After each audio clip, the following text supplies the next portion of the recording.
Today on View to a Grill, I'm going to compare the Weber Searwood 600 to the Weber Kettle Premium. By the end of the video, you should have enough information to choose which one is right for you. The first thing we're going to do is talk about which grill is easier to clean.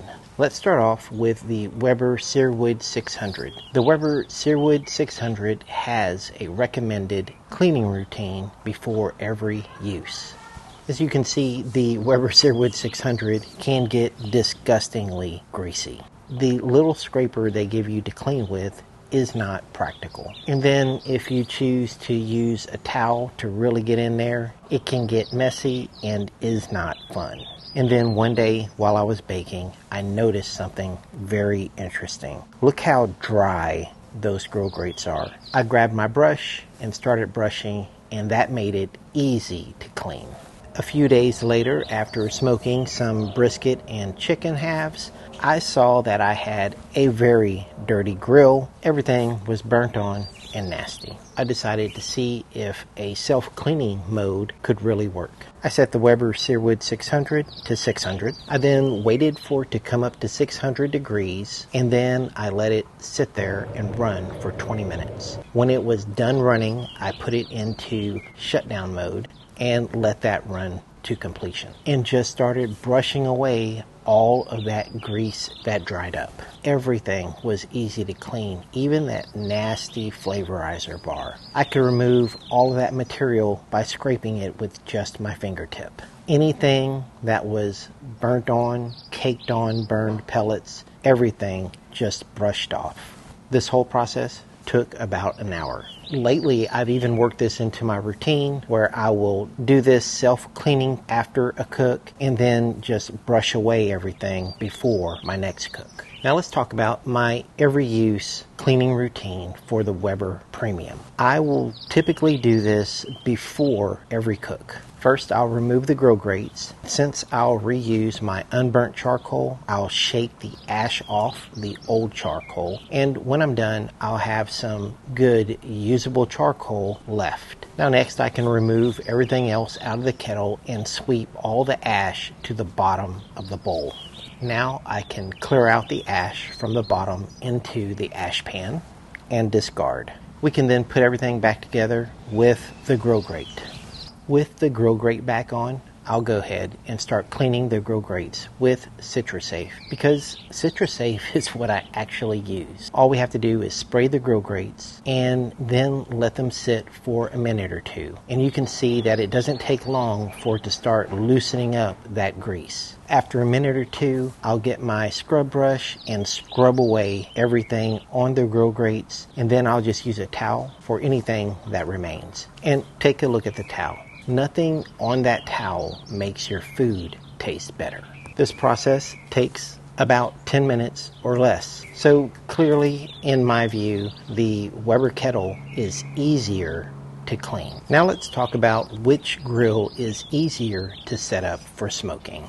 First, we'll go over the Weber Searwood 600. It is 10:26 in the morning. We'll start by filling it up with some pellets. Next, all we have to do is set our desired smoking temperature and close the lid. And wouldn't you know, before I was even done trimming my brisket, the alert went off telling me that I reached my desired temperature. Here we are sitting at 230 degrees, and it is only 10:37, so that took 11 minutes. The great thing is I didn't have to make any vent adjustments. Now we can get our brisket on the grill and fill up our water trough and close the lid. From the point of filling up our hopper with pellets to the point we got our brisket on the grill takes about 15 minutes or less. Now let's set up the Weber Kettle for smoking. First, I'll put down my Weber Kettle baskets to set up for indirect smoking. Next, we'll put down a bed of charcoal and then add some wood chunks. Once the wood chunks are in, I can then bury those wood chunks with additional charcoal.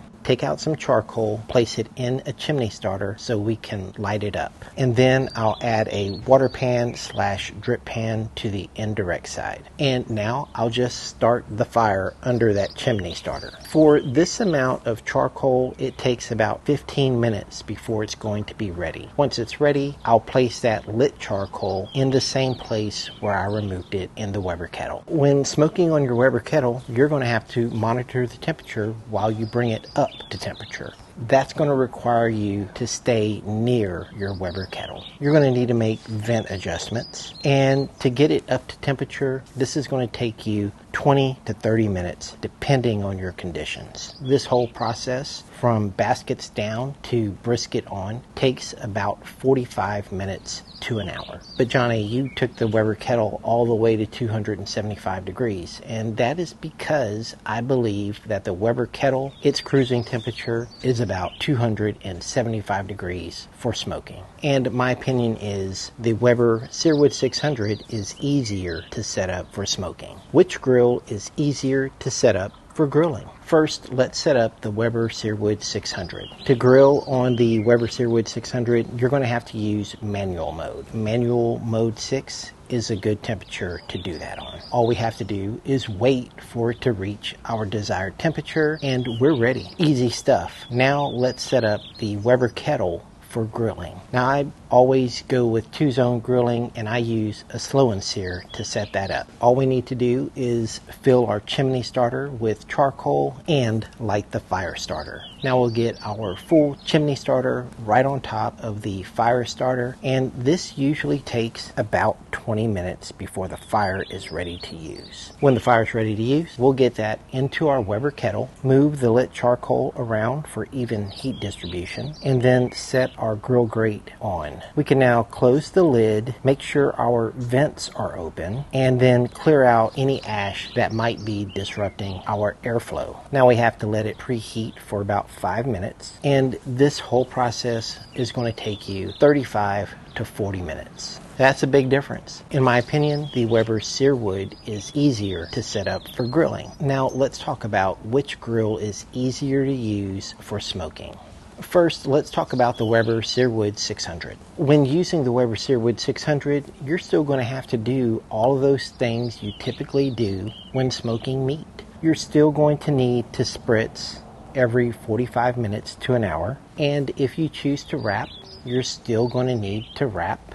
And if you choose to monitor your internal temperature, you're still going to need to set up your probe. One thing you will not have to do, and it's a biggie, you will not have to stick around and adjust vents. You will not have to stick around and control your ambient temperature. And what that means is there are no vent adjustments to the Weber Searwood. If you want to know when it reaches a certain internal temperature, all you have to do is set up an alert. Now, you still also will need to probe for tenderness, and you're also going to still need to feel for doneness. Now, if you were smoking a brisket and you did everything you were supposed to do, you're going to end up with a beautiful brisket. Just look at this thing. Everyone's going to love it. And when you cut it in half, you're going to have an avalanche of juices because it was easy to use. Now, if you were smoking on the Weber kettle, you're going to have to stick around and monitor your ambient temperature. Now, you can make it easier on yourself by using an aftermarket thermometer like I do, but if you don't have one, you can still use the lid thermometer with the correct setup. And you're still going to need to do all the things you need to do. You're still going to need to spritz. You're still going to need to wrap if you choose to wrap. The difficult thing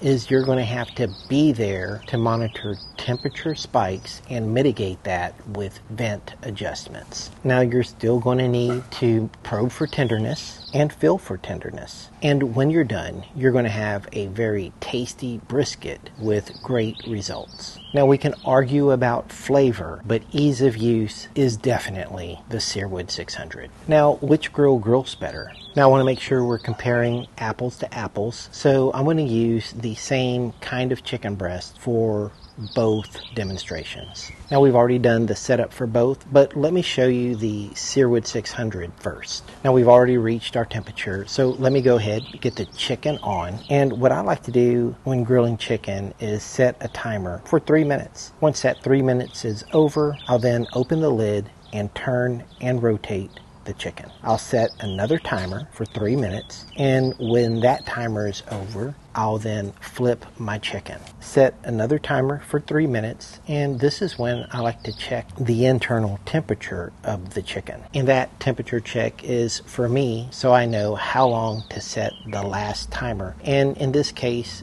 due to my experience, I know I need 2 more minutes on these chicken breasts. 2 minutes later, the timer went off. Now I'll remove the chicken, and let's take a look at the chicken. We have juices on our plate, and when I flip these, you can see that even the backside looks good. For the Weber Kettle, I like to start my chicken off on the indirect side of the grill. Make sure that our top vent is open, make sure the bottom vent is open so that we can have some decent airflow. After a few minutes, I'll start searing my chicken over direct heat. Now I do have limited space using 2-zone cooking, so I'll only start with 2 of the 3 chicken breasts. When I'm grilling directly over the flames, I usually give this the 2-minute and rotate routine. If necessary, I'll finish it on the indirect side with the lid closed. And you can see here that this chicken is absolutely beautiful. You can see moisture seeping from the surface. Even the backside has moisture seeping from the surface. Now, in my opinion, clearly the Weber Kettle grills better. So which grill makes better use of our time? Now, if we're talking about time, it does take longer to maintain the Weber Searwood 600. If you remember earlier, it only takes about 15 minutes from pellets in to brisket on. So that's pretty fast. The Searwood 600 is set and forget.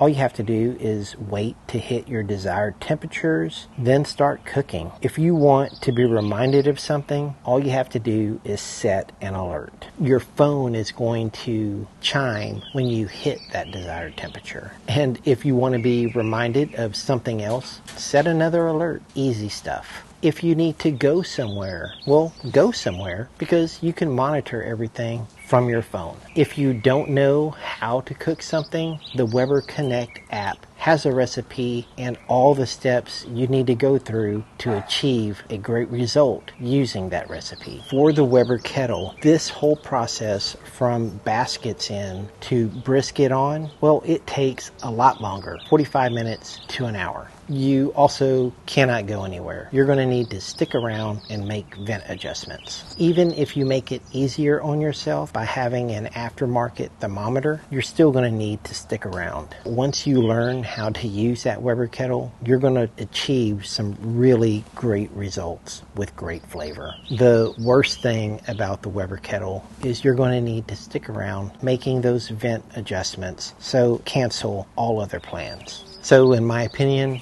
the Weber Searwood 600 makes better use of your time. Now, which grill is more fun to use? The Weber Searwood 600, you turn it on, you set your desired temperature, wait for it to reach that temperature, and cook. That's not fun at all. The Weber Kettle, you get to play with fire where you could actually injure yourself. There are lots of moving parts to interact with, and you also get to tinker with stuff. And I like doing that. So for me, the Weber Kettle is a lot more fun than the Weber Searwood. Now, which of these do I need? And yeah, I need both. I need both of them. We've talked a lot about the Weber Searwood 600 and the Weber Kettle Premium. Hopefully, I've given you enough information to where you can make a more informed decision for yourself as to which one you need. Like, subscribe. Thank you for watching a View to a Grill. I'll see you guys next time. Take care, y'all.